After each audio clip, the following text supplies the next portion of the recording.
Selamat datang di Beetle Channel, semoga kita bahagia. Jangan lupa subscribe, like, komen dan share agar channel ini semakin berkembang. Terima kasih. Novel Kekuasaan dan Kekayaan, Bab 323. Setelah Dong Suebing mengatakan ini, sorot mata Xie Huilan menjadi lebih lembut. Dong Suebing memegang erat tangan Xie Huilan. Saya tahu saya bodoh. Wei Nan telah mengemudi, tapi dia bahkan tidak berani mendekati barisan. Saya melihatnya ke arah gedung dari mobil dan kemudian pergi. Bahkan ahli penjinak bom pun pergi setelah beberapa menit. Mereka juga takut dengan bom tersebut. Hahaha, hanya aku yang cukup bodoh untuk masuk dan bahkan mengurung kami di dalam. Sister Xie, Anda mengatakan bahwa karakter saya tidak cocok untuk berada di pemerintahan. Saya terlalu gegabah. Saya juga tahu kekurangan saya dan ingin berubah. Tapi aku tetap tidak bisa melakukannya. Bahkan kamu tidak bisa berubah, kamu juga harus berubah. Bagaimana saya bisa mengubah sesuatu yang mustahil? Saya tidak percaya Anda tidak bisa membuka pintu. Bukannya kamu tidak bisa, kamu tidak mau melakukannya. Saudari Xie, biarkan aku gegabah untuk yang terakhir kalinya. Aku tidak bisa mendengarkanmu kali ini. Sejak kapan kamu mendengarkanku? Di masa depan aku akan mendengarkanmu di masa depan. Xie Huilan menarik kembali tangannya. Kita akan mati dalam 5 menit. Masa depan apa yang kamu bicarakan? Jawab Dong Suebing, kalau begitu aku akan mendengarkanmu tentang kehidupan kita selanjutnya. Xiao Dong, apa yang kamu ingin aku katakan? Xie Huilan ingin memarahinya, tetapi tidak dapat menemukan kata-kata. Dia menghela napas dan meraih tangan Dong Suebing. Kamu harus mendengarkanku kali ini. Panggil orang di luar untuk mendobrak pintu. Anda masih muda dan perjalanan masih panjang. Apa gunanya mati bersamaku? Jawab Dong Suebing. Saya tidak akan pergi. Xiao Dong, jangan membicarakan hal ini. Bip, bip, bip 4 menit hingga bomnya meledak. Xie Huilan terus meminta Dong Suebing pergi, tapi Dong Suebing menolak. Dia duduk di samping Xie Huilan tanpa bergerak. Xie Huilan tahu bahwa apapun yang dia katakan, atau bahkan ketika pintu dibuka, Dong Suebing tidak akan pergi. Maaf. Dong Suebing meminta maaf. Xie Huilan memandangnya dan menghela nafas. Apa gunanya meminta maaf sekarang? Dong Suebing menjawab dengan getir. Jika saya tidak mengatakan ini, saya tidak akan memiliki kesempatan di masa depan. Saudari Xie, aku minta maaf. Kami akan mati, dan saya tidak ingin berbohong kepada Anda. Aku menyukaimu, begitu pula Bibi Xuan. Saya bisa melakukan apa saja untuk kalian berdua, dan saya tidak tahu apa yang harus saya lakukan. Aku tidak ingin dia meninggalkanku, dan aku tidak ingin kamu meninggalkanku. Aku Xie Huilan memandang Dong Suebing dengan tenang. Berhenti, aku akan memaafkanmu. Dong Suebing. Saudari Xie Huilan menamparkan tangan Dong Suebing. Tidak peduli apa yang kamu lakukan di masa lalu, aku akan memaafkanmu. Kamu tidak membuatku marah lagi. Xie Huilan menutup matanya. Kamu rela menyerahkan hidupmu untuk menemani sisa menitku. Bagaimana aku masih bisa membuatmu marah? Terima kasih. Seharusnya aku yang berterima kasih padamu. Aku bisa memiliki seseorang yang sangat mencintaiku, dan aku bisa beristirahat dengan tenang. 1 detik 5 detik. 10 detik bang, ada yang mencoba membuka pintu dari luar. Seharusnya petugas dari Biro Keamanan Umum, dan mereka di sekitarnya bernama Dong Suebing. Ketua Dong, apakah kamu di dalam? Mengapa pintunya terkunci? Dapatkan kuncinya. Kita tidak punya waktu. Wali Kota Xie, Ketua Dong, buka pintunya. Dong Suebing melihat Xie Huilan hendak meminta orang-orang di luar untuk membuka pintu, dan segera menutup mulut. Dia berbalik ke arah pintu dan meminta mereka pergi. Dia akan pergi sebentar lagi. Beberapa detik kemudian, Dong Suebing melepaskan tangannya dari mulut Xie Huilan. Orang-orang di luar sudah pergi. Dia duduk di samping Xie Huilan sambil tersenyum. Jarang sekali saya menjadi pahlawan. Bisakah kamu tidak menghentikanku? Biarkan aku menemanimu. Ini adalah keinginan terakhirku. Xie Huilan membekukan wajah Dong Suebing dengan lembut. Aku juga ingin membawamu pergi bersamaku, tapi aku tidak bisa. Bukannya kamu membawaku pergi. Kita akan pergi bersama. Xiao Dong. Dong Suebing berdiri dan berjalan di belakang Xie Huilan untuk memeluknya. Kita punya waktu lebih dari 2 menit lagi. Bertahankah kita berpegangan tangan atau berpelukan? Xie Huilan menutup matanya. Aku tidak ingin kamu mati. Aku juga tidak ingin kamu mati. Tinggal 2 menit 30 detik lagi.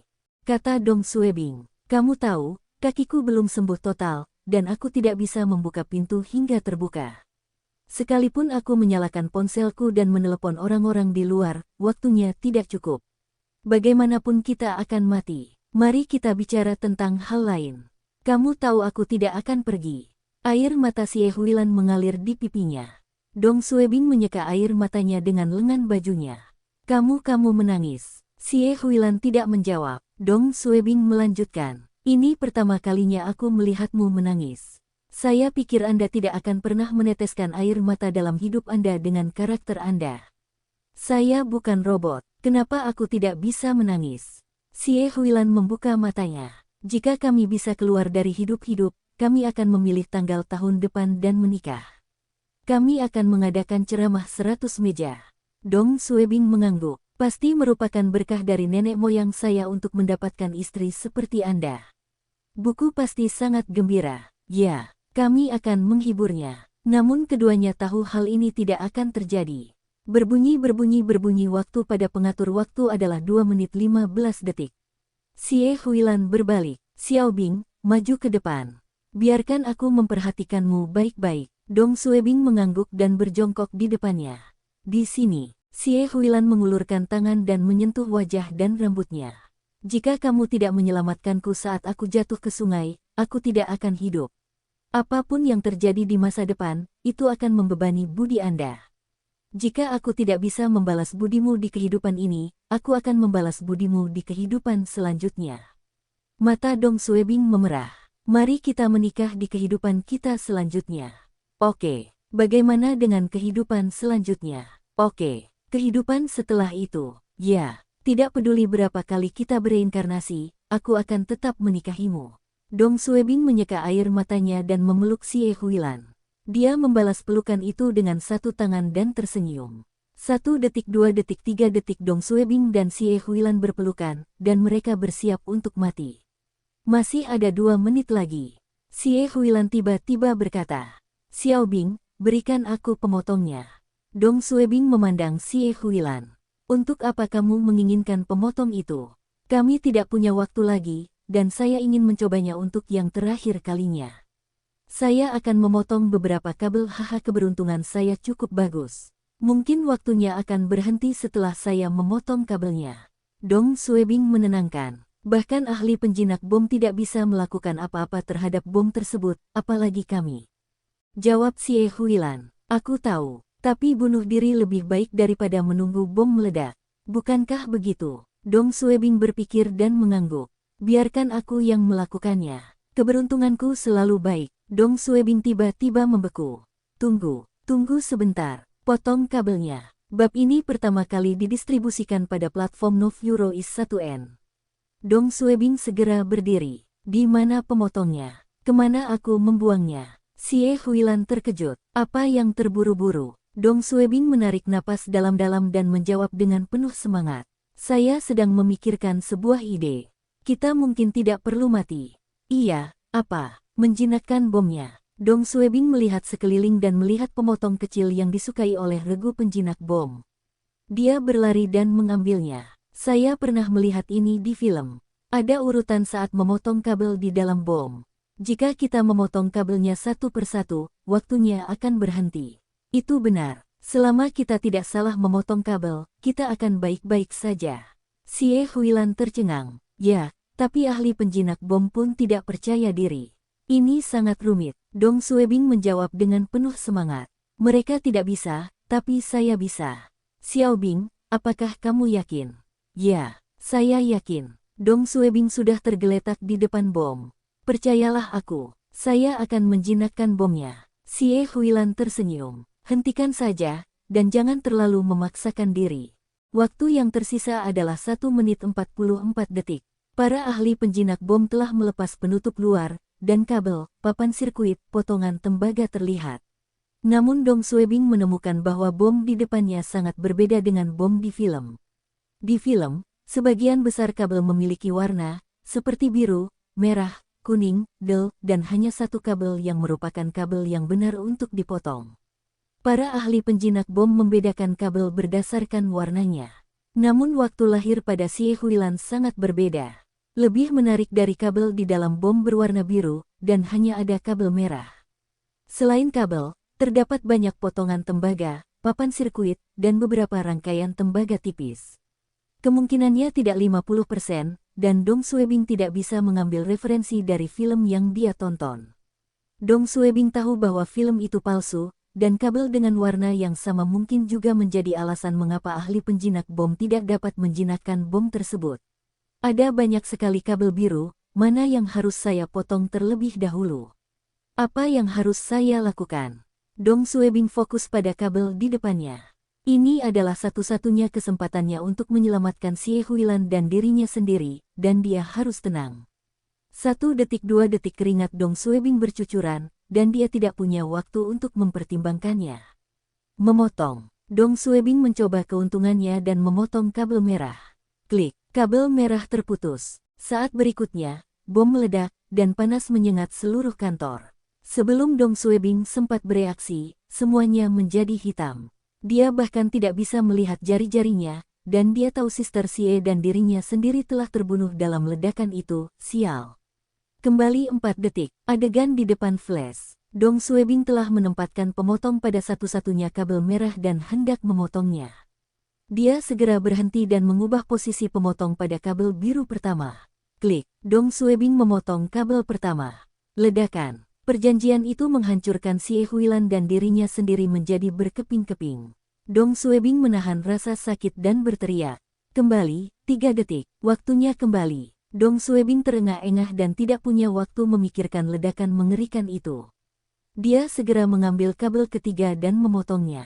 Klik. Reaksi pertama adalah memejamkan mata, namun gelombang panas tidak muncul. Dia membuka matanya dan melihat bom itu. Kawatnya putus, tapi bomnya tidak meledak. Kesuksesan. Dong Suebing berhasil memotong kabel pertama. Meski waktunya masih berbunyi, Dong Suebing senang. Ada harapan. Dong Suebing tidak menunggu lebih lama lagi dan memotong kabel keempat. Klik. Kawatnya putus, dan bomnya tidak meledak. Sukses lagi. Kabel kelima. Kabel ke-6 kabel ke-7 Dong Suebing terus memotong kabel satu demi satu dan tidak dapat menghitung berapa kali dia meninggal. Dia hampir mati rasa karena rasa sakit. Ada total 15 kabel biru, dan Dong Suebing telah mencoba memotong semuanya. Selain kabel ketiga, keempat, kelima, dan keenam, kabel selebihnya tidak dapat dipotong. Penghitungan waktu masih menghitung mundur. Dong Suebing mencoba memotong kabel merah lagi, tetapi bomnya meledak. Saat ini, Dong Suebing telah mencoba semua kabel biru dan merah. Dong Suebing mengulurkan tangan dengan pemotongnya dan menyadari tidak ada lagi kabel yang bisa dia potong. Dia menarik napas dalam-dalam dan melihat kedua tali tembaga di sekitarnya. Dia membungkus gigi dan memotong salah satunya. Pembawaan. Ada cahaya yang menyilaukan, dan bom langsung meledak. Dong Suebing berteriak kembali 3 detik dan dengan cepat menghentikan tangannya, dan mengubah posisi ke tali tembaga kedua. Dia menggunakan sedikit kekuatan dan memotongnya tidak ada yang terjadi. Satu kawat lagi terpotong. Dong Suebing menguatkan dirinya dan kembali ke tali tembaga pertama, dan gagal lagi.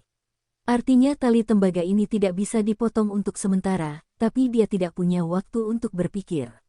Dia tidak tahu apa-apa tentang menjinakkan bom dan hanya bisa melakukannya melalui trial and error. Dia mulai memotong kabel biru itu satu persatu. Kali ini, dia berhasil memutus 4 kabel biru lagi.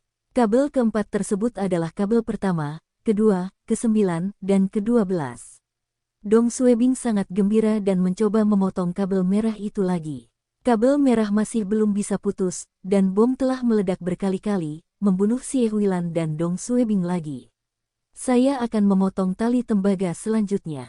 Diklik. Tali tembaga terakhir terputus, dan tidak terjadi apa-apa. Bersambung, terima kasih telah menyaksikan dan mendukung channel ini.